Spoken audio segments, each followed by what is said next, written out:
थेट जाऊया अंतरवाली सराटीला। मनोज जरांगे पाटील आपल्या सोबत जोडले गेलेले आहेत। नमस्कार पाटील, स्वागत आहे तुमचं लोकशाही मराठीमध्ये। तुमची सुद्धा नजर असेल या विशेष अधिवेशनावर। आता पुढच्या काही वेळात सुरुवात होतीये या विशेष अधिवेशनाला। मनोज भाऊ,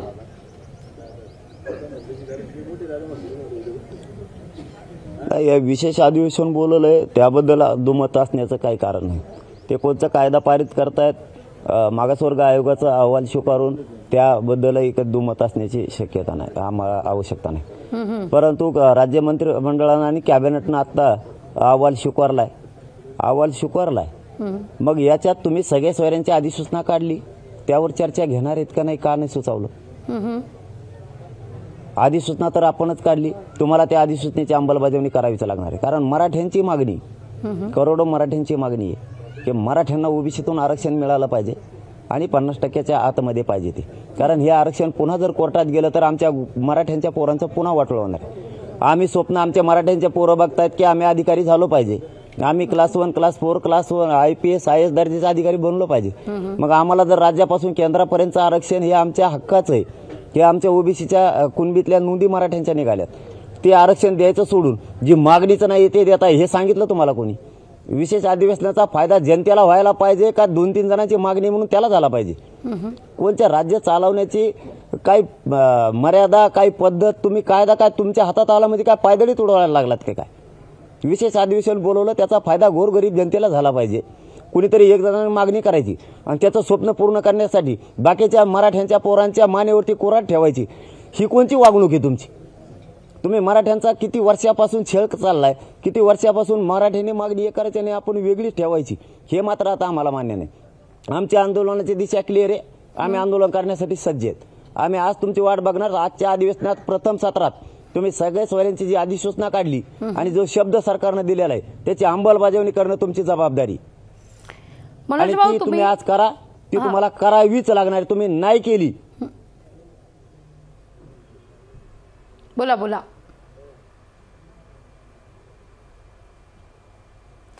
मनोज भाऊ, तुम्ही म्हणताय सगळे सोयऱ्यांची अंमलबजावणी पहिल्या सत्रात कराच, पण काही वेळापूर्वी छगन भुजबळ यांनी एक प्रतिक्रिया दिलेली आहे। या सगळे सोयऱ्यांसंदर्भात 6 लाख हरकती आलेल्या आहेत आणि यावर बोलू देणं गरजेचं आहे।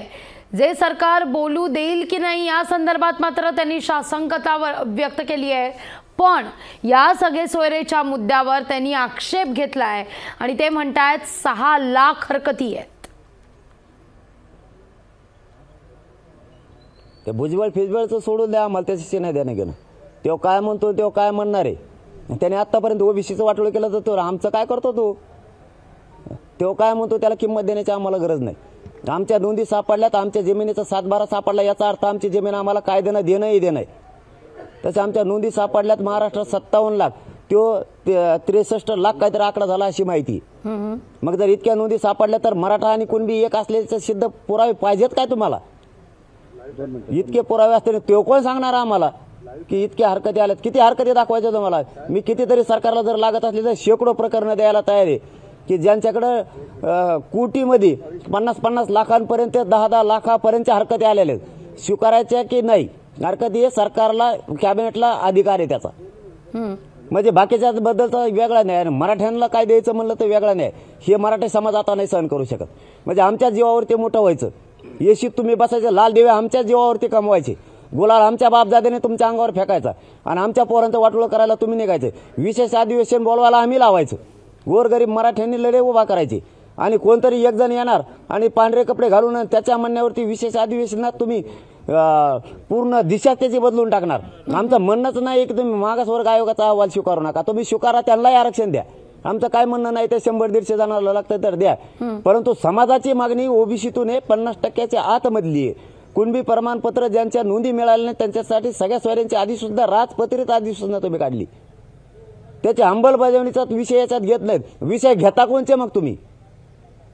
तुम्हाला ज्या समाजानं येशीत बसवलंय, ज्या समाजानं तुमची राजकीय प्रतिष्ठा वाढवली, तुम्हाला खाली उतरायला वेळ सुद्धा लागणार नाही अशी याचे सुद्धा कित्येक तरी उदाहरण आहेत की मराठ्यांनी जर एकदा मनावर घेतलं तर त्यांनी 30-30 वर्ष झाले काही काहीला आणखीनही गुलाल लागू दिला नाही। कारण आम्ही बी लहान समाज नाही, या राज्यात प्रचंड बलाढ्य ताकद आहे आमची सुद्धा. आम्ही एकटेच 50-55% त्या राज्यात. तुमचे धुलदान करायला आम्हाला वेळ लागणार नाही. तुमचं राजकीय करिअरचे सुपडा साफ केल्याशिवाय आम्ही सुद्धा सोडणार नाही. कारण आमच्या पोरांना बरबादी करायला जर तुम्ही निघाला असला, इथं बापजादे मराठ्यांना आम्हाला रात्रंदिवस कष्ट करावे लागतात पोरं शिकायला आणि अधिकारी बघायसाठी. त्या ECBC आरक्षणातून निवडी झालेले मोठमोठाले अधिकारी आमचे होणार होते. त्यांच्या निवडी झाल्यात, नुसत्या नियुक्त्या दिल्या नाहीत म्हणून त्यांच्या हातात आंदोलनाचा हत्यार आहे. आज त्यांच्या हातात कायद्याची लिखणी पाहिजे होती. त्यांच्या कमरेला अधिकारी बनलेला बेल्ट पाहिजे होता. तर त्यांच्या हातात आंदोलनाचं हत्यार आहे. आज आता या आझाद मैदानावर बसलेले लोक आहेत ते 4 वर्षापासून आमचे पोरं लढतायत की आमच्या निवड झाल्या. मनोज भाऊ, तुम्ही संतापलेले आज दिसताय, तुम्ही वैतागलेले आहात. ही वारंवार तुम्ही मागणी करताय तरी देखील तुम्हाला सकारात्मक प्रतिसाद मिळत नाहीये. एरवी शांतपणे असणारे मनोज जरांगे आज आम्हाला संतापलेले दिसत आहेत. मनोज भाऊ, सगळ्यात महत्त्वाची बातमी तुम्हाला मी आता देते आमच्या माध्यमातून. राज्य मंत्रिमंडळाच्या या बैठकीमध्ये राज्य मागास वर्ग आयोगाचा हा अहवाल मांडण्यात आला आणि त्या अहवालाला आता मंजुरी सुद्धा मिळालेली आहे. काय पहिली प्रतिक्रिया आहे तुमची या सगळ्यावर?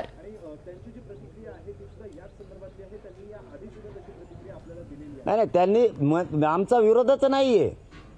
याच गोरगरीब मराठ्यांना सुद्धा तेच मागासवर्ग आयोगाचा गठीत करण्यासाठी, टास्क फोर्स गठीत करण्यासाठी मोकळीक दिलेली. पण याचा अर्थ असा नाहीये की तुम्ही ते आरक्षण देणार आणि जी मूळ मागणी आहे, जो आंदोलनाचा आत्मा आहे, ओबीसीतून आरक्षण, तेच देणार नाहीत. हे मात्र बरोबर नाही. आता मलाही माहीत झालं की राज्य मंत्रिमंडळाच्या बैठकीत स्वीकारलंय म्हणून. मग राज्य मंत्रिमंडळाच्या बैठकीत तुम्ही जो अध्यादेश काढला याची चर्चा करायला झालं काय? तुम्ही काय करू शकत नाही.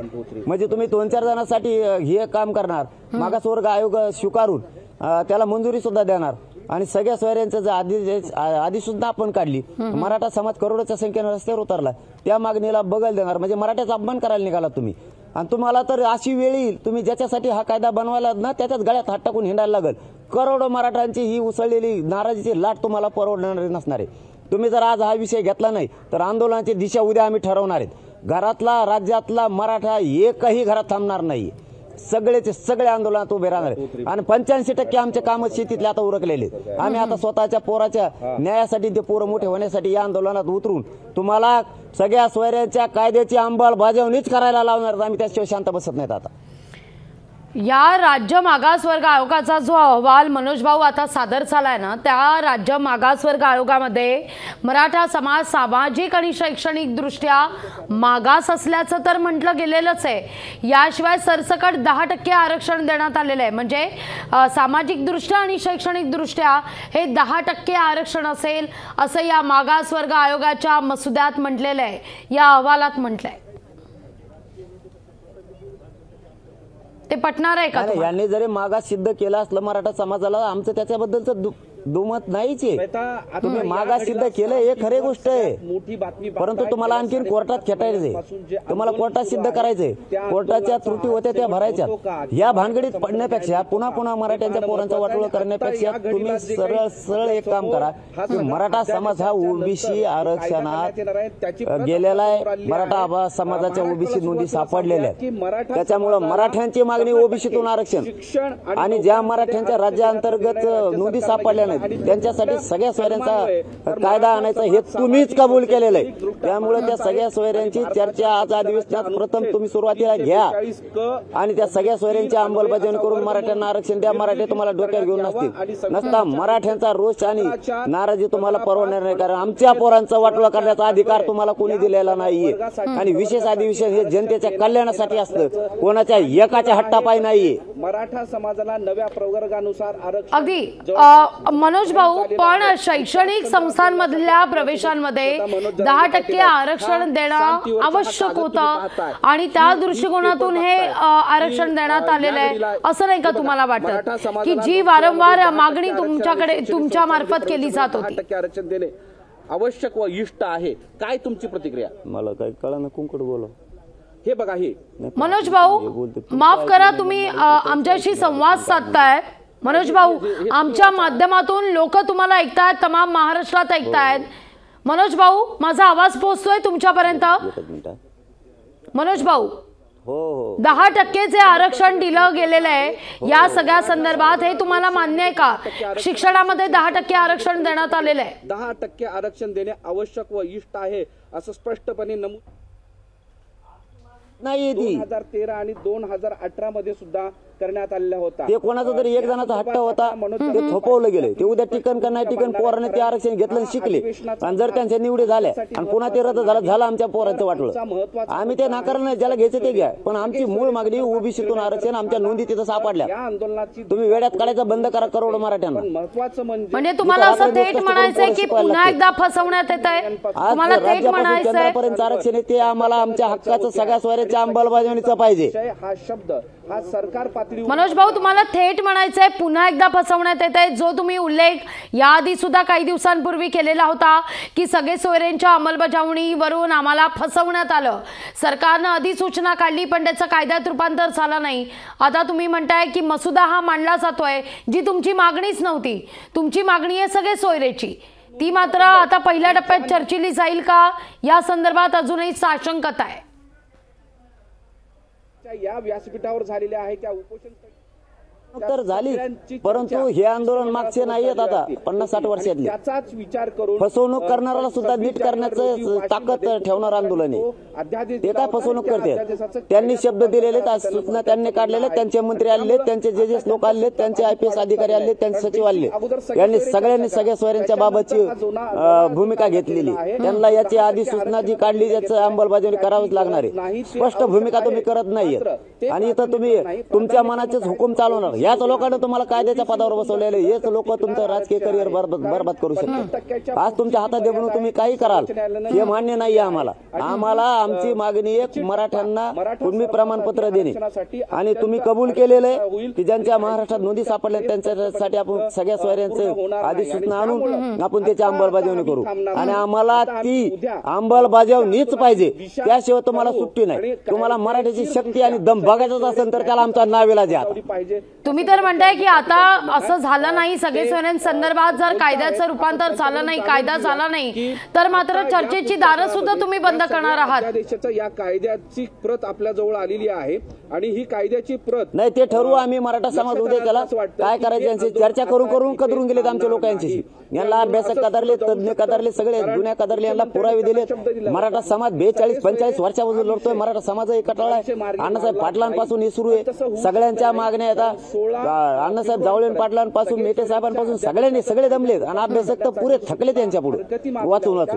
यांना आता एकच पर्याय, यांना सर्वसामान्य गोरगरीब मराठी ही जनताच आता वोटणी लावू शकते आणि हेच आता वोटणी लावणार आहे. त्याच्याशिवाय पर्याय नाही आता. पण मनोज भाऊ, वारंवार तुम्ही मागणी करून सुद्धा ही मागणी का मान्य होत नाहीये असं का वाटतं तुम्हाला? ती मागणी का सरकार याकडे दुर्लक्ष करतंय असं म्हणायचंय तुम्हाला? पण बहुसंख्य मराठे जे 5.5 महिन्यांपासून रात्रंदिवस मराठ्यांनी यांना 6 महिन्याचा वेळ दिलाय सारखा. जरी हे मराठ्यांना जर वेड्यात काढत असतील तर मराठी मात्र आता नीट करते. आंदोलन शांततेत होणार, त्याच्यात दुमत नाही. त्या शब्दापासून आम्ही लांब जात नाही. परंतु नाविलाजी यांना महाराष्ट्रात जाम बघायचा, त्याला नाविलाजी आमचा, जो केलेला आहे याला नाविलाजी आमचा. आमची मागणीपासून तुम्ही लांब जाणार असाल आणि तुम्ही तिसऱ्याच मागण्या घेऊन मराठ्यांचा अपमान करणार असाल तर हे मात्र आता आम्हाला सहन करणं सुद्धा शक्य नाही. तुम्हाला जर आता मराठ्यांच्या नाराजीचा कडे लोटच बघायचा असला तर त्याला नाविलाजी आता ही तुम्ही नाराजीची लाटच बघा आता मराठ्यांची कशी असते. अगदी नसता तुम्हाला सगळ्या सोयऱ्यांची अंमलबजावणीच करावी लागणार. निश्चित मनोज भाऊ, तुम्ही म्हणताय की सगळे सोयऱ्याची अंमलबजावणी करावी लागेल. तुम्ही शिंदे समितीला आणखीन 1 वर्षाची मुदतवाढ द्यावी अशी मागणी केलेली आहे. पण आताच भुजबळ म्हणतायत की कितीही समित्यांचा कितीही सर्वे होऊ दे, पण आम्ही हे काही सर्वे मान्य करत नाही. जात निहाय जनगणना घ्या म्हणजे तुम्हाला कळेल, असा भुजबळांची मागणी आहे. पटते का तुम्हाला ही मागणी? आरक्षण मिळेल. हे जरी झालं असलं कर्माना मान्य न करू तो अजून काय गुतलं नाही. तू काय मान्य करणार आहे, काय नाही करणार. सगळ्या दुनियाची कायची सवय लागली तुला. तू काय मान्य करणार आहे? तुला कायदाच कळत नाही. काय तुला त्या पदावर बसवणारच पागल आहे. कारण तुझ्यामुळे तुझ्या पक्षात राहतो तो पक्ष संपत आलाय पुरा तुझ्यामुळे. तुला कायदाच कळत नाही. आणि ज्या कायदेशीर शासकीय नोंदीनं शासकीय समितीनं सापडल्यात त्या नोंदी मान्य नाही म्हणल्यावर तू काय माणूस आहे का? समाजाच्या पण सरकारही आरक्षणाबाबत वेगवेगळ्या त्याच्या दबावाला बळी पडून मराठ्याचा जर अपमान करणार असेल तर सरकारला याचे परिणाम आता भोगावे लागणार आहे. त्याला आमचा नाविलाज आहे. कारण त्याचंच ऐकायचं ना, त्याच्याच गळ्यात हात टाकून हिंडा तुम्ही. मराठा म्हणजे काय, मराठीची किती ताकद या राज्यात तुम्हाला आता दिसत. आमच्या पोरापेक्षा काय तुम्ही मोठे नाही लागून गेलात आम्हाला. आता आमचे पोरं आम्हाला मोठे करणं आमची जबाबदारी. आम्ही ओबीसीतून आरक्षण घेणार आहे आणि सगळ्या सोयऱ्यांची सुद्धा अंमलबजावणी घेणार आहे. आणि कसे देत नाही तेही मराठा आता बघणार. मराठा समाजातल्या कुठल्या आमदारांशी तुम्ही चर्चा केलेली आहे का? कारण तुम्ही वारंवार म्हणताय की सगळे सोयरेचा मुद्दा आमदारांनी लावून धरावा सभागृहामध्ये. हे अधिवेशन सुरू होण्यापूर्वी तुमची कोणाशी चर्चा झाली आहे का मनोज भाऊ? न्याय मिळाला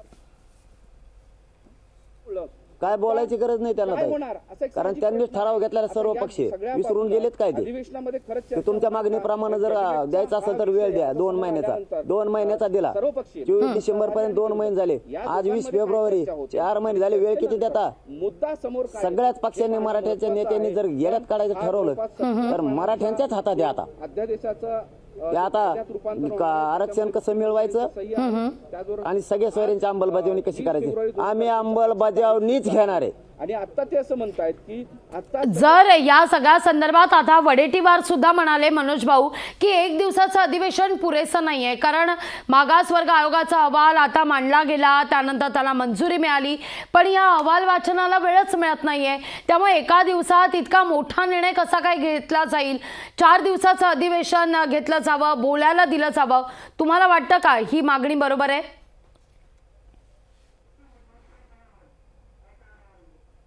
नाही नाही, आम्हाला हे घेतलं ना अधिवेशन. कवर अधिवेशन आहे आता.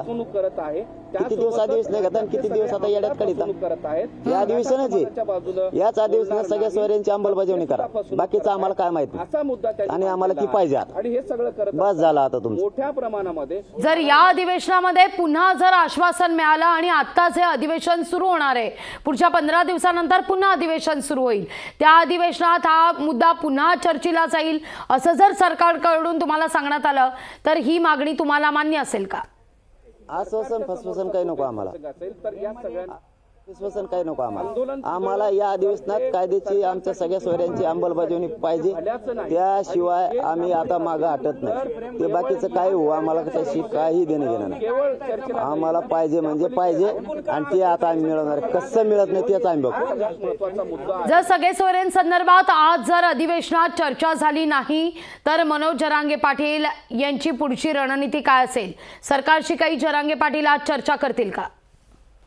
ठरवणार उद्या ठरवणार. उद्या फायनल आंदोलनाची दिशा आम्ही ठरवणार. आज जर यांनी सगळ्या सोयऱ्याचा अंमलबजावणीचा चर्चेचा विषय नाही घेतला तर. या आंदोलनाची नेमकी रणनीती कशी असेल मनोज भाऊ? कसं स्वरूप असेल ते उद्या क्लिअर करणार आहेत आम्ही. मनोज भाऊ, कारण फेब्रुवारीचा महिना आहे, मार्च सुरू होतोय, परीक्षांचा हा सगळा काळ आहे, त्यामुळे विद्यार्थ्यांचा सुद्धा एक विचार करणं गरजेचं आहे. त्या अनुषंगानं या आंदोलनाची रणनीती नेमकी कशी असेल मनोज भाऊ? समोर आलेला आहे. मनोज भाऊ, मुख्यमंत्र्यांशी काही चर्चा झाली आहे का तुमची? काय नाही कोणी चर्चा नाही. आता चर्चा करायचा आम्हाला पण कंटाळा आला. अंमलबजावणी द्या बस एवढंच. राज्य सरकारचं शिष्टमंडळ कोणी आलेलं का चर्चा करायला या सगळ्या संदर्भात? अधिवेशनापूर्वी काही कोणाचा फोन, काही चर्चा, काही शिष्टमंडळ, काही अधिकारी भेटीला? त्यांची गरज नाही. त्यांना मराठ्यांची गरज नाही, त्यामुळे चर्चेला कोणी आलं नाही. चलो धन्यवाद. अगदी शेवटचा सवाल मनोज भाऊ, आता पुढच्या तासाभरात आता या अधिवेशनाला सुरुवात होणार आहे. जर सगळे सोयरेचा मुद्दा पहिल्या टप्प्यात मांडला गेला नाही तर यानंतर दुपारी 3 वाजता 4 वाजता जरांगे पाटील काही पत्रकार परिषद घेणार का? जरांगे पाटील या सगळ्या संदर्भात मराठा समाजाला काही वक्तव्य करणार का? काही मार्गदर्शन करणार का? अगदी थेट आजचं अधिवेशन संपल्याच्या नंतर पत्रकार परिषद आम्ही घेणार आहेत आजची. पण आंदोलनाची दिशा उद्या ठरवणार आहे 21 ला. हे आंदोलन शांततेच्या मार्गानेच असेल की पुन्हा मुंबईच्या दिशेनं कूच असेल? हो, शांततेत. मुंबईत जरांगे पाटील येणार का पुन्हा मराठा समाजाला घेऊन? बूम बंद करा. उद्या फायनल होणार आता. सध्या अंतरवली सराटीतूनच हे आंदोलन असेल. चलो बूम खाली ठेवा ना, आता लेपल लावून त्यांनी.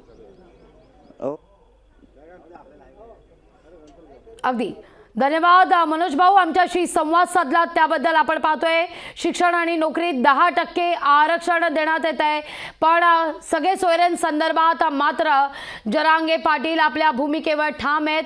सगळे सोयरेचा मुद्दा जरांगे पाटील यांनी लावून धरलेला आहे. जोवर सगळे सोयऱ्यांवर कायदा होत नाही तोवर मात्र आपण आंदोलनापासून मागे हटणार नाही, यावर जरांगे पाटील ठाम आहेत. शिक्षण नोकरीत 10% आरक्षण देण्यात आलेलं आहे. नवीन कायदा करून आरक्षण देण्याची शिफारस करण्यात येते. राज्य मागासवर्ग आयोगाचा अहवाल कॅबिनेटमध्ये मांडला गेला, ज्याला मंजुरी झाली. आता तो सभागृहात सुद्धा सादर केला जाईल. मागासवर्ग आयोगाचा अहवाल आता लोकशाहीकडे सुद्धा आलेला आहे. मराठा समाजाला 10% आरक्षण, जरांगे पाटील बोलतायत. लोकशाही मराठी ऐका, पहा, जागरूक रहा.